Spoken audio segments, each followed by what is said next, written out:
So, this is going to be about overcoming intense panic attacks, relentless fear, constant anxiety. And this is going to require us first to understand the true nature of our fear. And if you really want to get out of this cycle of anxiety, fear, you're going to have to recognize this true nature. And in my own journey, I recognized the nature and the core of all of the fear, whether that's a fear of speaking outside publicly, whether it's a fear of snakes, spiders, or really anything else, it's a fundamental fear of death, a fear of non-existence. And this fear is not unique to you, it's very universal, but it affects us each in very different ways. And when I understood that my anxiety boiled down to this root fear, I found it easier to face and examine. So if the fear of death is the root, how does one overcome it? Is it even possible to be okay with death? These kind of questions had prompted me to dig a bit deeper and explore my assumptions or what I actually believed about reality and who I truly am. And at the time, I had very little true investigative depth into who I was. I hadn't asked the fundamental question of who am I really? Not in terms of any labels or identity, but in actual essence. What is it that's aware of everything that I experience? Because our modern understanding, it often leads us to assume that consciousness comes from the brain, because that's what science seems to suggest. But if you really explore, you'll find science itself can't, or at least struggles to explain consciousness. It's the hard problem of consciousness because there's no definitive answer on where our awareness originates. And in truth, we spend our lives focusing on what we're aware of, the things we perceive, the worries we have, without the actual consideration of the awareness itself that allows all these perceptions to even happen in the first place. In fact, I'd say the key to overcoming the fear lies in turning our attention completely back towards this awareness. Could it be that the answers to our deepest questions reside in the very awareness that we never truly explored? Well, for me, they did. And for many others who walked this path, understanding this awareness became the turning point in transcending anxiety and fear. Once we understand that fear is ultimately the fear of death, we can start asking ourselves, what actually dies? What dies? Is it really me that dies? Well, if I believe I am the body, or if I believe I am the mind, death will seem like an absolute end. But if I look deeper, I find that what I am, fundamentally, is pure awareness, something beyond thoughts, beyond the emotions, beyond the perceptions, but simply the space that observes those.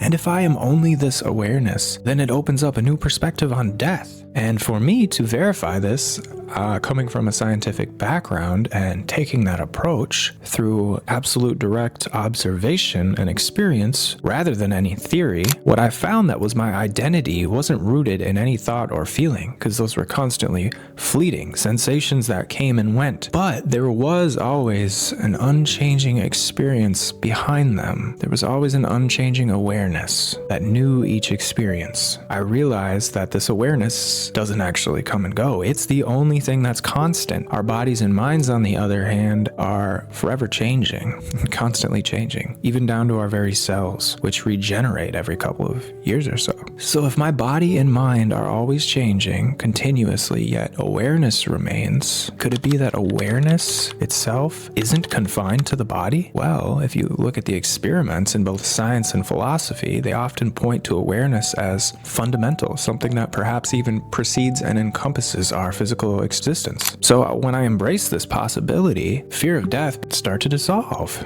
There's this profound sense of calm and resilience. The shift in perspective doesn't mean the body stops experiencing fear. If someone pointed a gun or held a sword up to me, I'd still react, my body would react, but the suffering that causes fear underneath, the anxiety it can generate, became unnecessary. When we recognize that what we truly are is infinite awareness, beyond birth, beyond death, that's when the fear and anxiety lose their grip on you. If these ideas at all intrigue you, I encourage you to explore further. There are going to be resources and a community that I'm launching. You can click down in the description, focused on this very kind of inquiry, a space for all of us to learn and for all of us to connect. And I will also continue sharing more about this on my channel, but join my free community. And remember that addressing anxiety isn't just about band-aid fixes. True understanding requires a shift in perspective. It's about seeing the bigger picture. When you understand the essence of who you are, those small fears, they will lose grip. upon you. This is a genuine, a lasting way to reduce fear and anxiety. It's not some pill you swallow. I'm here to help guide you through that journey. So feel free to join my community. Thanks for listening, and I hope you find peace.